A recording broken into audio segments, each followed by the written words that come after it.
लेकिन अब कनाडा, सोचिए पश्चिम में कनाडा जैसे देश के अंदर दिवाली मनाते हिंदुओं पर अगर हमला हो रहा है और उसके बाद जो है अगर वहाँ पर भी लोग ये महसूस कर रहे हैं कि बटेंगे तो कटेंगे, और अगर कनाडा के अंदर ये नारा लग रहा है तो इसका मतलब ये है कि आज पूरी दुनिया में लोगों को ये समझ में आ गया है कि हिंदू अगर यूनाइटेड नहीं हुआ, अगर एकजुट नहीं हुआ, तो आज हिंदुओं के अस्तित्व पर ही सवाल उठ खड़ा होगा।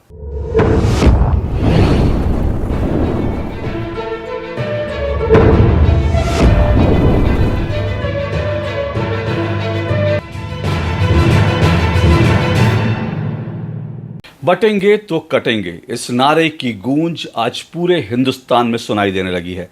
लेकिन जैसे जैसे ये नारा आम जनमानस के बीच अपनी पैठ बढ़ा रहा है, वैसे वैसे भारत में जो तमाम हिंदू विरोधी ताकतें हैं और इसके साथ साथ जो भारत में पूरा का पूरा विपक्ष है, उसने बटेंगे तो कटेंगे इस नारे के खिलाफ जैसे एक मुहिम छेड़ दी है, जैसे इसके खिलाफ एक मोर्चा खोल दिया है।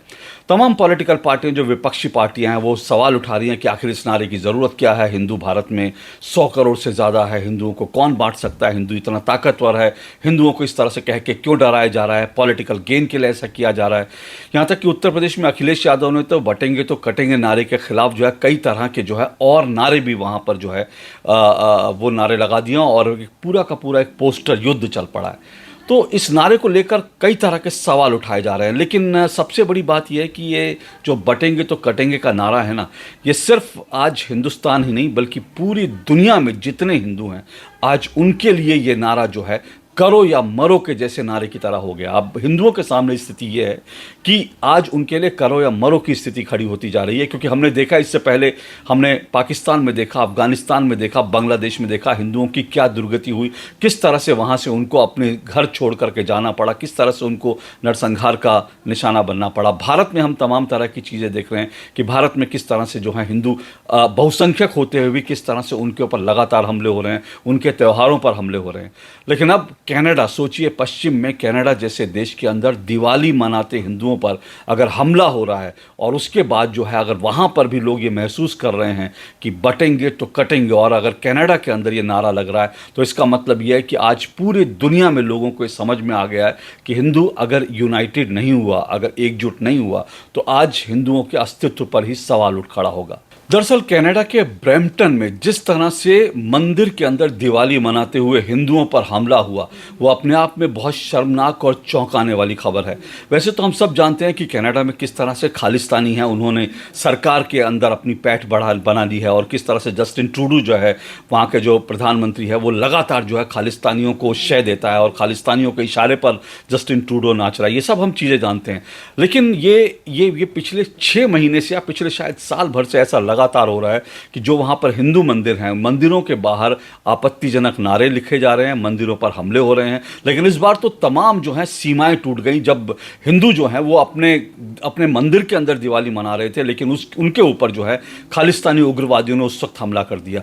ये हमला, मैंने कहा, ये शर्मनाक और चौंकाने वाला इसलिए है क्योंकि दरअसल इस हमले की पृष्ठभूमि में जो अमेरिका में बैठा आतंकवादी जो है पन्नू है, इस हमले की पृष्ठभूमि में पन्नू है, और पन्नू ने पहले 2 तरह की जो है धमकियां दी। पहले उसने कहा कि भारत में जो है जो विमान दुर्घटना है, भारत में जो विमान है उस विमान को जो है बम से उड़ाया जाएगा, इस तरह से उसने धमकी दी। और उसके बाद लगातार भारत में हम लगातार देख रहे हैं कि जो विमान सेवाएं बाधित हो रही हैं, क्योंकि इस तरह के धमकी भरे फ़ोन आ रहे हैं कि फलाना विमान के अंदर बम है, फलाना विमान के अंदर बम है। इस तरह की कई तरह की धमकियाँ लगातार मिल रही है। तो जो पन्नू है उसने पहले ये धमकी दी और उसके बाद उसने धमकी दी कि इस बार हिंदुओं को कनाडा में दिवाली नहीं मनाने देंगे।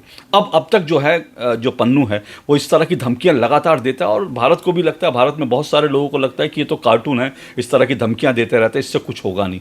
लेकिन दरअसल कनाडा की स्थिति आज कैसी हो गई है, कनाडा किस तरह से जो है खालिस्तानी आतंकवादियों का गढ़ बन गया, उसका सबूत मिल गया, क्योंकि पन्नू ने यहाँ पर एक वीडियो जारी करके कहा कि हिंदुओं को दिवाली नहीं मनाने देंगे, और उसके बाद जो है यहाँ उसके बाद जो है जो ब्रैम्पटन है, ब्रैम्पटन में हिंदू महासभा का जो मंदिर है उसके ऊपर खालिस्तानी आतंकवादी हमला कर देते हैं। मैं फिर कह रहा हूँ, इसमें चौंकाने वाली और शर्मनाक बात यह है कि ये जो पन्नू की धमकी थी, पन्नू की जो ये पूरी वीडियो थी, इस वीडियो के बाद हिंदुओं ने बाकायदा एक चिट्ठी लिखी थी। हिंदू महासभा जो वहाँ की संस्था है उसने स्थानीय प्रशासन और पुलिस को एक चिट्ठी लिखी थी, और चिट्ठी लिखकर कहा था कि भाई मंदिर की सुरक्षा दी जाए क्योंकि इस तरह की धमकी दी गई है।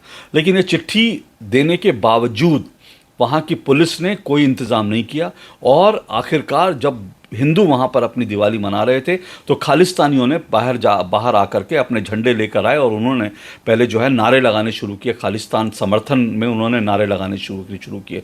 जब हिंदुओं ने इसका विरोध किया और कहा कि हम अपनी दिवाली मना रहे हैं, हमारे दिवाली में हमारे त्यौहार को ख़राब मत कीजिए, तो उन्होंने बाकायदा मंदिर के अंदर घुस करके जो वहाँ पे हिंदू डिवोटीज़ थे उनको जो है मारना पीटना शुरू कर दिया। इसके तमाम तरह के वीडियो जो हैं, इस घटना के सभी वीडियो जो हैं इस वक्त वायरल हैं और वो वीडियो आप देखकर अंदाज़ा लगा सकते हैं कि किस तरह से खालिस्तानियों ने शांतिप्रिय हिंदुओं के त्यौहार मनाते हुए हिंदुओं पर किस तरह का उन्होंने हमला किया। चौंकाने वाली बात यह भी है कि जब ये खालिस्तानी इस तरह से हिंदुओं पर हमला कर रहे थे, उनके साथ मारपीट कर रहे थे, तो वहाँ पर पुलिस के कुछ लोग खड़े थे, पुलिस वहाँ पर मौजूद थी और पुलिस की मौजूदगी में हमला हुआ।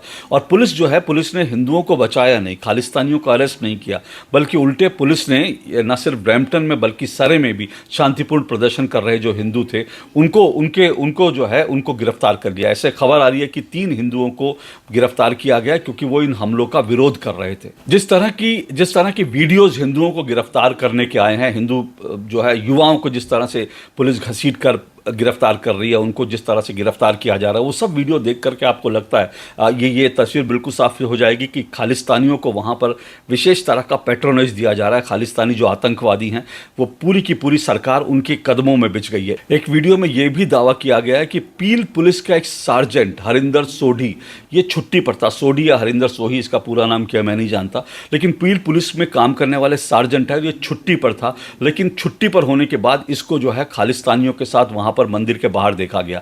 इसका मायने क्या है? इसका मतलब सीधा सीधा ये है कि जो कनाडा की पुलिस है उसके अंदर इन जो खालिस्तानी आतंकवादी हैं, उग्रवादी, उन्होंने घुसपैठ कर ली है। वरना इस तरह से पुलिस का एक सार्जेंट छुट्टी लेकर आतंकवादियों के साथ, उग्रवादियों के साथ इस तरह से हिंदुओं पर हमले में शामिल नहीं होता।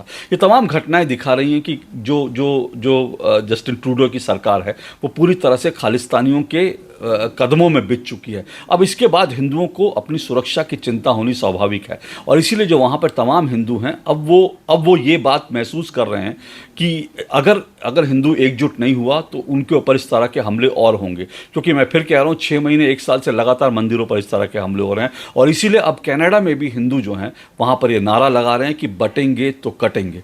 बाकायदा वहाँ मंदिर के बाहर जो हिंदुओं की एक सभा हुई और उस सभा के अंदर ये कहा गया, हिंदुओं से कहा गया कि अब हमारे लिए नहीं बल्कि अब हमारे आने वाली पीढ़ियों के सामने अस्तित्व का संकट है और अगर अब भी हम एकजुट नहीं हुए, अब भी हम अगर इस तरह से बटे रहेंगे तो फिर हमारा कटना तय है। तो सोचिए कि ये जो नारा भारत से चला था ये आज कनाडा तक पहुंच गया है। आज समय वो आ गया है जब आज हम लोगों को अपने बारे में नहीं, अपने आने वाली संतति के बारे में सोचना पड़ेगा। सबको एक होना पड़ेगा। हम किसी का विरोध नहीं करते हैं, लेकिन कोई हमारा विरोध करेगा तो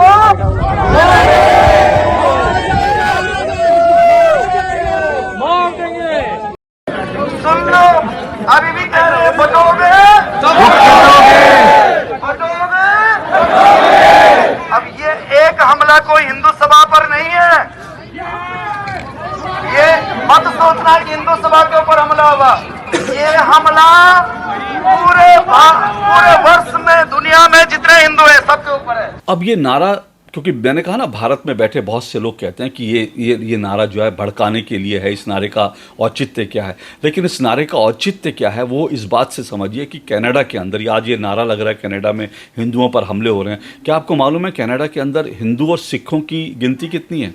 कनाडा की जो टोटल पॉपुलेशन है उसमें हिंदुओं की आबादी करीब 3% है, लेकिन सिख जो हैं उनकी आबादी वहाँ 2% है। अब आप ये भी समझ लीजिए कि ये जो 2% आबादी है सिखों की, इनमें सभी खालिस्तानी नहीं है। इसमें मैं मान लेता हूँ चलो आधे लोग इसमें ऐसे होंगे जो खालिस्तान समर्थक हैं, जो उग्रवादी आतंकवादियों के समर्थक हैं। अब सोचिए कि 1% जो वहाँ पर सिख हैं वो पॉलिटिकली इतने स्ट्रांग हैं कि जस्टिन ट्रूडो ने उनके सामने सभी हथियार डाल दिए हैं। और सिर्फ जस्टिन ट्रूडो नहीं, वहाँ पर जो विपक्ष के नेता हैं वो भी खुल कर के जो है खालिस्तानियों के खिलाफ नहीं बोल रहे। वहाँ तो तमाम पॉलिटिकल पार्टी हैं, वो तमाम पॉलिटिकल पार्टियाँ जो है खालिस्तानियों के खिलाफ बोलने में हिचक रही हैं। सिर्फ 1% हैं, जबकि हिंदू वहाँ 3% हैं। अब इसका कारण आप समझ लीजिए, इस कारण सिंपल सा एक है कि जो वहाँ पर 1% जो वहाँ पर खालिस्तानी समर्थक जो सिख हैं वो यूनाइटेड हैं, वो एक साथ हैं और वो एक पॉलिटिकल फोर्स बन गए हैं। इनके एक व्यक्ति ने जो है, आप जानते हैं वहाँ पर जो है, वहाँ पर एक व्यक्ति ने इस तरह से पॉलिटिकल पार्टी भी फ्लोट कर दी और पॉलिटिकल पार्टी बनाने के बाद अब वहाँ वो सरकार के अंदर भी जो है हिस्सेदारी निभाता है। कनाडा में इस खालिस्तान समर्थक जो पार्टी है, उसका नाम जो है वो एनडीपी है, नेशनल डेमोक्रेटिक पार्टी। और जगमीत सिंह नाम के एक व्यक्ति ने, जो खालिस्तानी है, उस खालिस्तान समर्थक है, उसने जो है पार्टी बना रखी है। और उस छोटी सी पार्टी जो है वो इतनी इंपॉर्टेंट रोल निभा रही है सिर्फ इसलिए क्योंकि 1% वोट उसके पीछे इंटैक्ट खड़ा है, वो बटे नहीं। और इसीलिए जो है आज वो इतना ताकतवर हो गया कि वहाँ की सरकारें, वहाँ के नेता उसके सामने जो है भीगी बिल्ली बने हुए हैं। उसके सामने वहाँ की सरकार ने सरेंडर कर दिया है और इतनी बड़ा खालिस्तान के लोग जो हैं उसके पीछे खड़े हो गए। तो इस तरह से ये जो अगर 1% जो खालिस्तान समर्थक लोग हैं, अगर उनकी पार्टी वहाँ पर इतनी मजबूत हो सकती है, तो सोचिए अगर 3% जो हिंदू वहाँ पर हैं, अगर वो यूनाइट हो जाएं तो फिर क्या कुछ नहीं कर सकते। लेकिन दिक्कत यही है कि हिंदू बटा हुआ है और हिंदू जो है वो वोट बैंक नहीं बना हुआ, और इसके कारण जो है वहाँ पर आज हिंदुओं की ये दुर्गति हो रही है। और इसीलिए जो है, जो आज जो कहा जा रहा है बटेंगे तो कटेंगे, आज ये न सिर्फ भारत के लिए बल्कि दुनिया भर में जो तमाम हिंदू हैं, आज उन सब के लिए ये एक मूल मंत्र बन गया है। हिंदुओं के अस्तित्व को सुरक्षित रखने के लिए, हिंदुओं को अपने आप को बचाने के लिए आज ये मूल मंत्र है। अगर आज इस मूल मंत्र को फॉलो किया, माना, तो ठीक है, वरना कल क्या होगा कोई नहीं जानता। कनाडा में हम देख रहे हैं, पाकिस्तान, बांग्लादेश और अफगानिस्तान में हम देख चुके हैं। आज के लिए इतना ही। नमस्कार।